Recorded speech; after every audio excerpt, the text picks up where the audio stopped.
Сэмэна Хундатунхут, по вашей просьбе сегодня мы дадим ответ на предыдущую загадку и зададим следующую.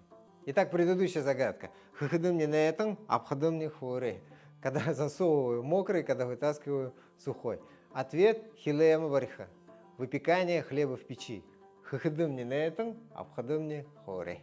Итак, следующая загадка. Хыхыды олорханым, гархада нагарна.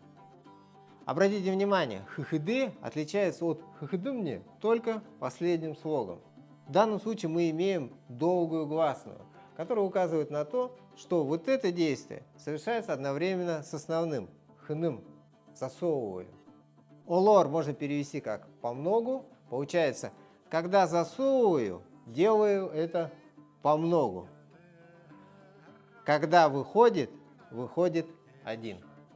Итак, друзья, на предыдущей загадке мы с вами разобрали, как оформляются два одновременных действия двух разных лиц, а сегодня разобрали уже, как оформляются два одновременных действия одного и того же лица. Друзья, пишите ответы на загадку в комментариях.